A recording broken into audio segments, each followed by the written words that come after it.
വിനാശത്തിന്റെ 5ാം ദിവസത്തിലേക്ക് യുദ്ധം കടന്നിരിക്കുന്നു. Iran Israel യുദ്ധത്തിന്റെ ഭാവിയെക്കുറിച്ചുള്ള വിശകലനങ്ങളെല്ലാം ലഭ്യമായ വിവരങ്ങൾ വെച്ചുള്ള ഊഹാപോഹങ്ങൾ മാത്രമാണ്.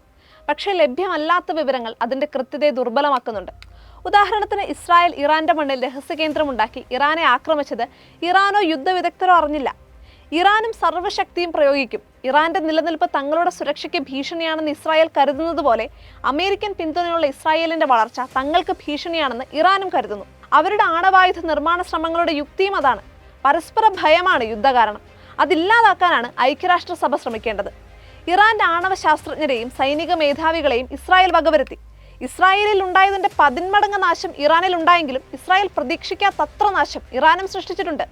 പ്രതിരോധ റഡാർ സംവിധാനമായ അയൺ ഡോമിന്റെ കണ്ണുവെട്ടിച്ച് ടെല്ലവീവിലും ജെറുസലേമിലും ഉൾപ്പെടെ ഇറാൻ മിസൈലുകൾ വീഴ്ത്തി.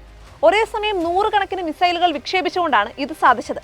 പൗരന്മാരെ ഭൂഗർഭ നിലകളിലേക്ക് മാറ്റിയതിനാൽ ഇസ്രായേലിൽ മരണസംഖ്യ കുറഞ്ഞു. ഇറാന്റെ പ്രതിരോധ മന്ത്രാലയ ആസ്ഥാനങ്ങൾ, ആണവ കേന്ദ്രങ്ങൾ, ഇന്ധന സംഭരണശാലകൾ, പ്രകൃതിവാതക ഖനന കേന്ദ്രങ്ങൾ, വ്യോമ പ്രതിരോധ സംവിധാനങ്ങൾ തുടങ്ങിയവയ്ക്ക് ഇസ്രായേൽ കനത്ത നാശം വിതച്ചു. ഇസ്രായേൽ ആക്രമണം അവസാനിപ്പിച്ചാൽ തങ്ങളും നിർത്താമെന്ന് ഇറാൻ പറഞ്ഞെങ്കിലും ഇസ്രായേൽ ഗൗനിക്കുന്നില്ല.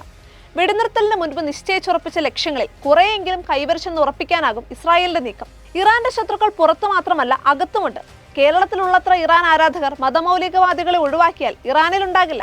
ഖമനയുടെ മനുഷ്യാവകാശ സ്ത്രീവിരുദ്ധ ഇസ്ലാമിക ഭരണത്തിന് രാജ്യത്തിനുള്ളിൽ വലിയ എതിർപ്പുണ്ട്. 2022 പൊട്ടിപ്പുറപ്പെട്ട ശിരോവസ്ത്ര വിരുദ്ധ പ്രക്ഷോഭത്തെ കൊന്നും ജയിലിലിട്ടും അടിച്ചമർത്താൻ ഭരണകൂടത്തിന് കഴിഞ്ഞെങ്കിലും മതമൗലികവാദികളല്ലാത്ത പൗരന്മാരുടെ ഉള്ളിൽ സ്വാതന്ത്ര്യവാഞ്ചയുടെ നീറിപ്പുകയത് അഗ്നിപർവ്വതമുണ്ട്. 1979 ഇസ്ലാമിക വിപ്ലവത്തിന് മുൻപ് വസ്ത്രത്തിലും വിദ്യാഭ്യാസത്തിലും ജീവിത രീതികളിലും സ്വാതന്ത്ര്യം അനുഭവിച്ചിരുന്നവരായിരുന്നു ഇറാനിയൻ പൗരന്മാർ. സ്ത്രീകൾ നരകത്തിലേക്ക് എടുത്തെറിയപ്പെടുകയായിരുന്നു. ഇറാന്റെ തലസ്ഥാനമായ ടെഹ്റാന്റെ പ്രാന്തപ്രദേശത്ത് രഹസ്യമായി സൈനിക കേന്ദ്രമുണ്ടാക്കിയ മൊസാദ് അവിടെ നിന്ന് തന്നെ ആ രാജ്യത്തെ ആക്രമിച്ചത് കേട്ടുകേൾവിയില്ലാത്ത കാര്യമാണ്. അടിച്ചമർത്തപ്പെട്ട ജനതയിൽ നിന്ന് ചാരന്മാരെ കിട്ടാൻ എളുപ്പമാണെന്ന് കൂടി തെളിഞ്ഞിരിക്കുന്നു. പൊരുതാൻ ഇറാൻ എത്രത്തോളം ആയുധമുണ്ടെന്ന് കൃത്യമായ വിവരങ്ങളൊന്നുമില്ല. പക്ഷേ ശത്രുവിന്റെ കണക്ക് കൂട്ടലിനപ്പുറമാണ് അവരുടെ ആയുധശേഷിയെങ്കിൽ, ഇസ്രായേലിന്റെ നഷ്ടം വർദ്ധിക്കുകയാണെങ്കിൽ, ഹോർമുസ് കടലിടുക്ക് ഇറാൻ അടയ്ക്കുകയാണെങ്കിൽ, എണ്ണവില പരിധിക്കപ്പുറം വർദ്ധിക്കുകയാണെങ്കിൽ ഈ യുദ്ധത്തിൽ തങ്ങൾക്ക് പങ്കില്ലെന്ന പ്രസ്താവന അമേരിക്ക പിൻവലിക്കാനാണ് സാധ്യത. ആണവ പദ്ധതികളെ നിർവീര്യമാക്കുക മാത്രമല്ല, നേതൃമാറ്റം ലക്ഷ്യമിട്ടുകൊണ്ടാണ് ഇസ്രായേൽ ആക്രമണം തുടങ്ങിയതെന്ന് വേണം കരുതാൻ.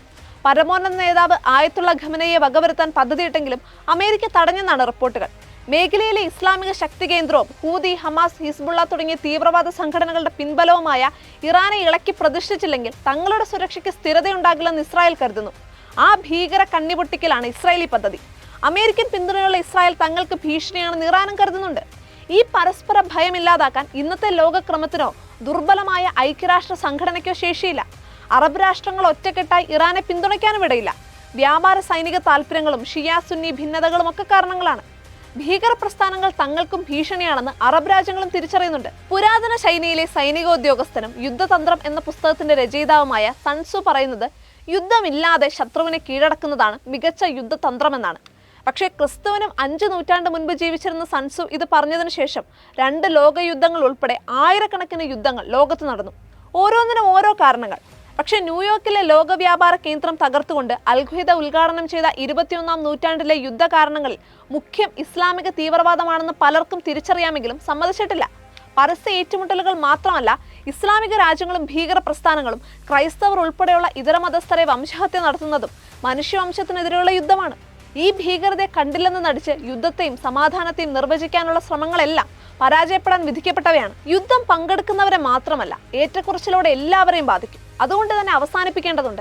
Gaza, Israel, Ukraine, Russia, Pakistan, Syria, Nigeria, രാജ്യം ഏതുമാകട്ടെ, തീവ്രവാദത്തിന്റെയും ഏകാധിപത്യത്തിന്റെയും വേരിറക്കാൻ യുദ്ധത്തെക്കാൾ ഫലപ്രദമായ മാർഗങ്ങളുണ്ടെന്ന് തെളിയിക്കുകയാണ് ആദ്യം വേണ്ടത്. അതുപോലെ തങ്ങൾ ഇല്ലാതാക്കുന്നത് സ്വന്തം ആളുകളുടെ ജീവനും സമാധാനവും വികസന സാധ്യതകളും കൂടിയാണെന്നും വിദ്വേഷം കുത്തിനിറച്ച ബാല്യങ്ങളിൽ നിന്ന് സമാധാനം കാക്ഷിക്കുന്ന യൗവനം ഉണ്ടാകില്ലെന്നും മതമൗലികവാദികളും തിരിച്ചറിയണം. തീവ്രവാദ വിരുദ്ധതയുടെ കാര്യത്തിൽ എല്ലാവരും നിശബ്ദത ഭഞ്ജിക്കണം.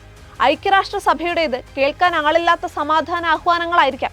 പക്ഷെ അരുതെന്ന് പറയാൻ മറ്റൊരു കൂട്ടായ്മയും നിലവിലില്ല എന്നതും മറക്കരുത്.